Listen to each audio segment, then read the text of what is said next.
You've tried everything. Chiropractic care, injections, maybe even physical therapy, but that lumbar disc bulge still runs your life. So when you hear about spinal decompression, it sounds like it's another too good to be true promise. If a machine could actually fix this without surgery, why haven't more doctors talked about it? And is it really any different than old school traction? These are real concerns, and honestly, people should be skeptical. But here's what I want you to know. I've seen patients avoid surgery, regain mobility, and actually stay pain-free, not because decompression is a miracle, but because they finally found a treatment that targeted the actual cause of their pain, without masking symptoms or making things worse. In this video, I'll show you exactly who it helps, who it doesn't, and the one mistake most patients make that could be the reason their back and leg pain becomes chronic. Hi, I'm Dr. Kevin Wafer, a chiropractor based in Houston, Texas. I help people overcome disc bulges, sciatica, and chronic spinal issues without surgery or medication using targeted chiropractic techniques. This channel is for busy people dealing with pain who want real, practical strategies to relieve pain, restore mobility, and prevent future flare-ups. Subscribe now if you want expert tips, simple exercises, and proven strategies that help you move better, feel stronger, and stay pain-free. If you're watching this, chances are your back and leg pain have been running your life. You've got a bulging or herniated disc in your lower back. Maybe it's radiating into your leg. Maybe sitting, standing, or even sleeping has become a problem. You've tried physical therapy. You've tried injections. Maybe even you've considered surgery, but nothing has worked. So when someone mentions non-surgical spinal decompression, it probably sounds like another marketing gimmick, another promise that's too good to be true. I get it. That skepticism is real, and honestly, it's healthy. In fact, here are the exact doubts most people have, and let me show you why they're normal and not necessarily true. Number one, it sounds too good to be true. If a machine could fix this, why haven't more doctors recommended it? This is the most common question I hear, and the truth is that mainstream medicine tends to focus on what can be prescribed or surgically fixed. Spinal decompression doesn't fit neatly into that system. It's not a pill, it's not surgery, and it's not a quick fix. So many doctors don't recommend it, not because it doesn't work, but because they're not trained in it and it doesn't fit into their standard toolbox. But just because it's not widely recommended doesn't mean it's not effective. Thousands of patients have avoided surgery with decompression therapy, and they're not just symptom-free, they're actually living again. Number two, does it actually fix the disc, or is it just relieve pain temporarily? Fair question. The goal of spinal decompression isn't just to mask pain, it's to reduce pressure inside the disc so it can start to heal naturally. When the spine is gently decompressed, it creates a vacuum effect. That negative pressure may help draw the herniated or bulging disc material back into place, off the nerve, and allow the body to hydrate and repair the disc tissue. And while results vary, we've seen countless patients who went from constant pain and limited mobility to being active, sleeping better, and living without medication or surgery. According to case studies in the Journal of Contemporary Chiropractic, patients undergoing non-surgical spinal decompression experienced significant improvements: an 80% reduction in pain, 50% decrease in disability, and 75% subjective recovery. Additionally, there were increases in average disc height and spinal canal dimensions, suggesting structural benefits as well. Number three, isn't it just glorified traction? Another great question.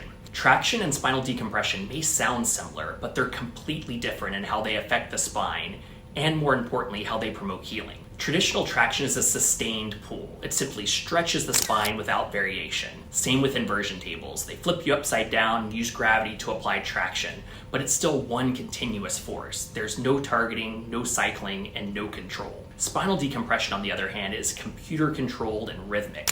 It gently pulls, then releases in a very specific pattern. The cycling isn't just for comfort. It creates a pumping effect inside the disc, and that's the real key. This pumping draws water, nutrients, and oxygen back into the disc, helping it rehydrate, repair, and eliminate inflammatory chemicals that contribute to pain. It's not just about taking pressure off. It's about creating the environment your disc needs to actually heal.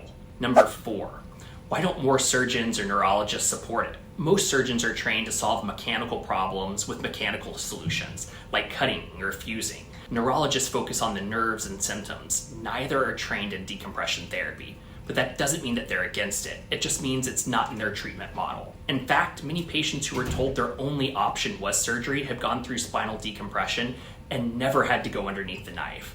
That's not anti-surgery, it's pro-options. Number five, even if it helps, will the back pain just come back after I stop? This is where aftercare and doing it right matter. Spinal decompression isn't a one-and-done fix. It's part of a process that includes movement, strengthening, and correcting the root imbalances that cause the disc to fail in the first place. When done properly and followed with the right guidance, many patients maintain the results for years without needing more treatment. Number 6. Is it worth the cost? Look, no one wants to throw money at something that won't work. That's completely fair. But here's the truth. If you're facing the possibility of back surgery, you're looking at tens of thousands of dollars, even with insurance. And that's not including time off work, rehab, medication, and potential complications. Plus, surgery isn't always a one-and-done solution. In many cases, patients end up needing a second surgery within 2 or 3 years, especially if the underlying issue wasn't fully addressed. Spinal decompression, on the other hand, is a fraction of the cost, completely non-invasive,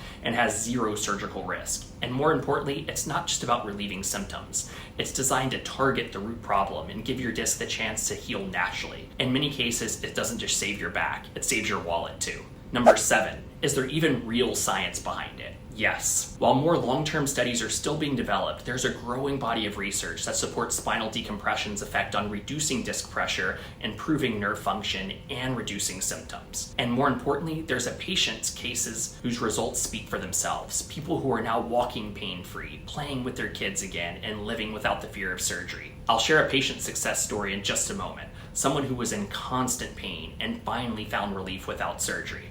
But first, let's tackle one of the biggest fears people have when they hear about spinal decompression therapy. Number 8, what if it makes things worse? That fear is real and valid. The idea of pulling on an already injured back can feel terrifying, but that's exactly why this therapy is done under controlled, computer-guided settings. It's not just yanking or forcing anything. It's slow, gentle, targeted, and it's designed specifically for people who are already in pain and need relief without further aggravation. In a moment, I'm going to break down exactly who non-surgical spinal decompression can help, and just as importantly, who it's not right for. But before we get there, let me share a quick story about a patient, Robert, who was in the same place you might be right now. Skeptical, frustrated, and running out of options. Let me tell you about my patient, Robert. I first met Robert a couple of years ago. He had already had one surgery on his lower back and was scheduled to have a second one 3 months later. He was dealing with constant lower back pain even after the surgery, with numbness and tingling that went down both legs and into his feet, with constant numbness in his feet as well. I did a thorough examination and x-rays that showed that I truly believed he could benefit from spinal decompression. And after just a few weeks, his lower back pain was greatly reduced and he was having less numbness and tingling in his legs. And as a result, he canceled the surgery that was scheduled for a few weeks later. Just a couple of months later, with continuing in treatment, Robert's pain level was almost down to 0 and he was having no numbness and tingling in his legs. All thanks to finally using spinal decompression instead of relying on temporary techniques and even a second surgery on his lower back. Stories like that are powerful, but what matters most is whether spinal decompression is right for you.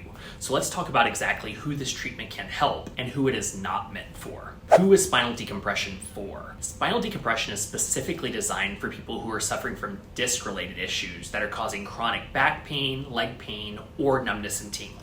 If you've been diagnosed with a lumbar disc bulge or herniated disc, especially at L4-L5 or L5-S1, degenerative disc disease, sciatica or nerve root compression, spinal stenosis, facet joint syndrome, neuroforaminal stenosis, then decompression may be worth considering. It's especially helpful if your MRI or symptoms suggest compression of the spinal nerves, or if pain increases with sitting, bending, or standing for long periods. It's for people who have tried physical therapy, chiropractic care, injections, or medication, and nothing gave them lasting relief. And most importantly, it's for those that want a non-invasive, drug-free alternative to surgery, something that doesn't just cover up pain, but works to relieve pressure, promote healing, and restore function over time.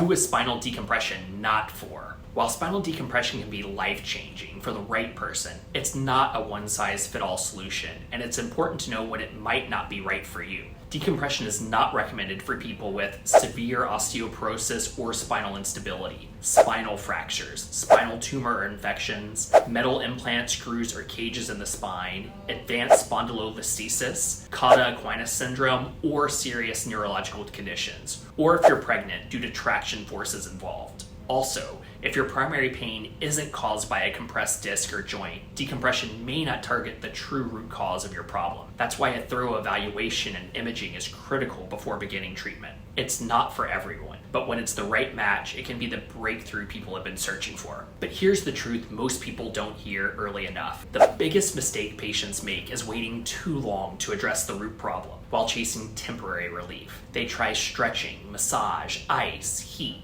pain meds, injections, even sometimes surgery, all things that may help symptoms temporarily, but don't reduce pressure on the disc or give it a chance to heal. And the longer that disc stays compressed, the longer the nerve stays irritated, the more the body adapts around the pain, and that's how acute pain becomes more chronic. By the time many people consider spinal decompression, they've already been through years of failed treatment. And even though decompression can still help, the earlier it's introduced in the healing process, the better the results. So, the mistake? Waiting until the pain is unbearable. Waiting until surgery feels like the only option. Waiting instead of exploring something that could have helped before things got worse. If you've been stuck in that cycle, it's not your fault. Most people are never told that decompression even exists. But now you know, and now you have a choice. Look for a qualified and properly trained non-surgical spinal decompression provider in your area. It could be the turning point that finally gets you out of pain and back to living. If you've made it this far, I hope you feel a little more confident and a little more hopeful about spinal decompression. It's okay to be skeptical. That just means you're thinking critically about your health. But now you've got more clarity and maybe a new path forward. If you still have questions, drop them in the comments. I read them all and I'm here to help. If you found this helpful, give it a like and share it with someone who needs it. And don't forget to subscribe if you want expert tips, simple exercises, and proven solutions that help you move better, feel stronger, and stay pain-free. The next video you should watch is this one. It breaks down some of the best exercises for herniated disc, especially if you're dealing with an L4-L5 or L5-S1 disc bulge. Go watch this video next.